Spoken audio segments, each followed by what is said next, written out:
BJP. Kudumbashree എന്ന് പറഞ്ഞാൽ കേരളത്തിലെ ഇടതുപക്ഷ രാഷ്ട്രീയത്തിന്റെ കുട്ടിയാണ് കുടുംബശ്രീ.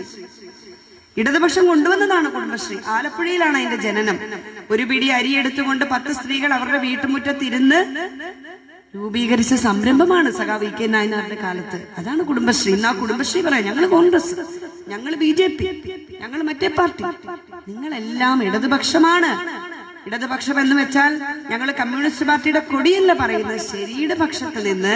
അടുക്കളയിൽ ഞാനത് കേട്ടു, ഇവിടെ ആരോ പ്രസംഗിക്കുന്ന അടുക്കളയില് 3 നേരം ഭക്ഷണം പാചകം ചെയ്തുകൊണ്ട് ബാക്കി വരുന്നത് മാത്രം കഴിച്ച് അടുപ്പൂതി കഴിഞ്ഞിരുന്ന കേരളത്തിലെ ശരാശരി ഒരു സ്ത്രീയുണ്ട്.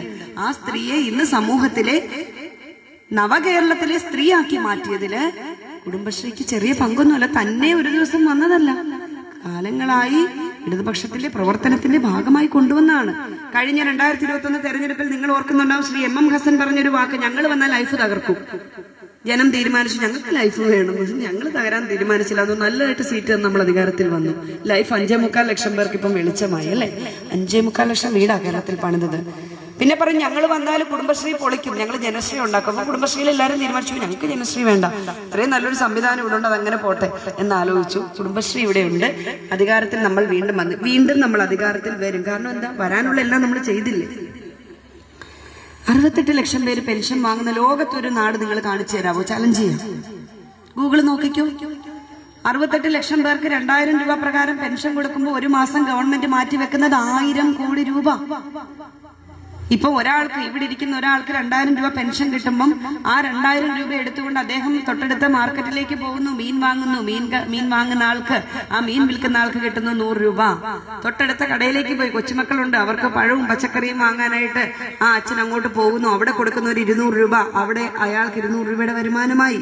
അങ്ങനെ നമ്മുടെ പട്ടണത്തിൽ 10,000 പേര് ഈ പൈസയുമായി നമ്മുടെ കടകളിലേക്ക് പോകുമ്പോൾ അവിടെ ആ കടക്കാർക്കും എല്ലാം വരുമാനമാവുകയാണ്. അങ്ങനെയല്ലേ സമൂഹം മുന്നോട്ട് പോകുന്നത്?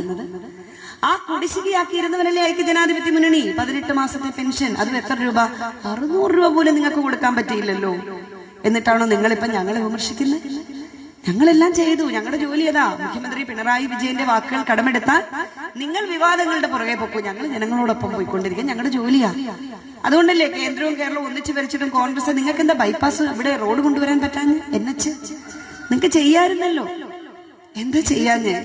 ഞങ്ങൾ എന്തെങ്കിലും തടസ്സം പറഞ്ഞു? ഇല്ലല്ലോ. നിങ്ങൾ അന്ന് 6000 കോടി രൂപ അടച്ചില്ല. നിങ്ങൾക്ക് പേടിയായിരുന്നു സ്ഥലമെടുത്താൽ വോട്ട് പോകുമെന്ന്. എത്ര ചെറുപ്പക്കാരുടെ ജീവിതം പൊലിഞ്ഞിട്ടുണ്ട് ഈ ഹൈവേയില്. എന്നും അപകടമല്ലായിരുന്നു, റോഡ് നന്നാക്കി എടുക്കണ്ടേ? അങ്ങ് ഇപ്പൊ കായംകുളത്ത് മാത്രമല്ല ദേശീയപാത, അങ്ങ് തലപ്പാടി മുതൽ ഇങ്ങനെ കഴക്കൂട്ടം വരെ പണിതുകൊണ്ടിരിക്കുക. വലിയ മാറ്റമാണ്. കേരളം മനോഹരമാകും. കുറെ പ്രയാസങ്ങളൊക്കെ നമുക്ക് വരും, പക്ഷെ കേരളത്തിൽ അപകടമില്ലാതാകും. ബിസിനസ്സുകാർ ധാരാളം കേരളത്തിലേക്ക് വരും, ഇൻവെസ്റ്റേഴ്സ് ധാരാളം കേരളത്തിലേക്ക് വരും. കാരണം വിഴിഞ്ഞം പോർട്ട് അങ്ങ് തിരുവനന്തപുരത്തുണ്ട്. നമ്മുടെ ചെറുപ്പക്കാരുടെയൊക്കെ ജീവിതം മെച്ചപ്പെടും, ഒരു സംശയവുമില്ല, മെച്ചപ്പെടും.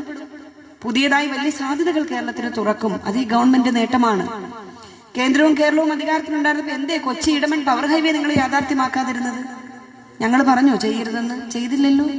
എന്തേ തീരദേശ ഹൈവേ നിങ്ങൾ യാഥാർത്ഥ്യമാക്കാതിരുന്നത്? എന്തേ മലയോര ഹൈവേ നിങ്ങൾ യാഥാർത്ഥ്യമാക്കാതിരുന്നത്? എന്തേ നിങ്ങൾക്ക് പാർപ്പിട പദ്ധതികൾ ഇല്ലാതെ പോയത്? എന്തേ നമ്മുടെ സ്കൂളുകളൊക്കെ നിങ്ങൾക്ക് അന്ന് ഹൈടെക് ആക്കാമായിരുന്നു? ഞങ്ങളിപ്പം 55,000 ക്ലാസ് മുറികൾ ഹൈടെക് ആക്കി. ഇപ്പം ബോയ്സ് സ്കൂൾ നിങ്ങൾ ഇന്ന് നോക്ക്, എന്തൊരു ഭംഗിയാ അത് കാണാൻ. നമ്മളൊക്കെ പഠിക്കുമ്പം അല്ലെ, ഇവിടെ ഇരിക്കുന്ന പലർക്കും അറിയാം, ഒരു നല്ല ബാത്റൂം ഉണ്ട് ഒരു സ്കൂളിൽ.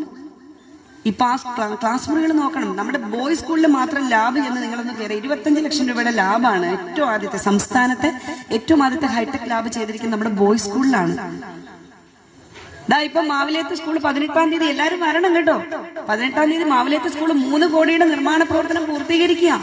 വർണ്ണക്കൂടാരം നമ്മുടെ കുഞ്ഞുങ്ങൾക്ക് വേണ്ടി നമ്മുടെ സംസ്ഥാന ഗവൺമെന്റ് സർവശിക്ഷ കേരള പദ്ധതിയിൽ ഉൾപ്പെടുത്തി വർണ്ണക്കൂടാരം അവിടെ ചെയ്യാൻ പോവുകയാണ്. ആ ഷാമില ഇവിടെയുണ്ട്, കഴിഞ്ഞ കൗൺസിലറാ, ഒത്തിരി എഫേർട്ട് എടുത്തിട്ടുണ്ട്. അന്ന് പഴയ കൗൺസിലറാണെങ്കിൽ ഇവിടെ വരണം, നിങ്ങൾ എല്ലാരും ഉണ്ടാവണം. വർണ്ണക്കൂടാരം, ഞാൻ പറഞ്ഞു വർണ്ണക്കൂടാരം. അത് മാത്രമാണ് 25 സ്കൂളാ, 25 സ്കൂൾ കെട്ടിടങ്ങളാ. പ്രിയമുള്ളവരെ, നിങ്ങൾ എല്ലാവരും ചേർന്നാണ് എനിക്ക് വോട്ട് വാങ്ങിച്ചു തന്നെ. ഞാൻ ആ കൂറ് പുലർത്തിയിട്ടുണ്ട് കേട്ടോ. 25 സ്കൂൾ ഈ കായംകുളം അസംബ്ലി മണ്ഡലത്തിൽ പൂർത്തീകരിച്ചു. 9 വർഷം എനിക്ക് പ്രവർത്തിക്കാൻ കിട്ടുള്ളൂ. 1 വർഷം കോവിഡ് ആയിരുന്നു. ആ കോവിഡിന്റെ 1 വർഷം ഞങ്ങൾക്ക് ആർക്കും ഫണ്ട് കിട്ടിയിട്ടില്ല. ആ ഫണ്ട് പിന്നീട് നമ്മുടെ ആശുപത്രികൾക്കൊക്കെ വേണ്ടി ഉപയോഗിച്ചിട്ടുണ്ട്. നിങ്ങൾ കണ്ടോ, 48 കോടിയുടെ ആശുപത്രി ദ്രുതഗതിയിൽ പണിയുകയാണ്.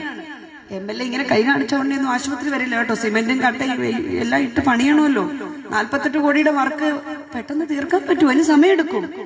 ആ വർക്ക് നന്നായി നടക്കുന്നുണ്ട്. അത് കഴിഞ്ഞാൽ അതിനകത്ത് അത്യന്താധുനിക സംവിധാനങ്ങളുള്ള എല്ലാ സംവിധാനങ്ങളും കൂടിയുള്ള ഒരു മൾട്ടി സ്പെഷ്യാലിറ്റി ആശുപത്രിയുടെ കെട്ടിലും മട്ടിലുമാണ്. പക്ഷെ അപ്പോഴും നമുക്ക് സ്റ്റാഫും ഇത്രയൊക്കെ ഉള്ളു താലൂക്ക് ആശുപത്രിയാ കേട്ടോ. ഇപ്പൊ തന്നെ 1000 പേര് ഒരു ദിവസം വന്നാൽ 800 പേര് നമ്മൾ നോക്കും. 200 പേര് വേണമെങ്കിൽ പോകുന്നുണ്ട്.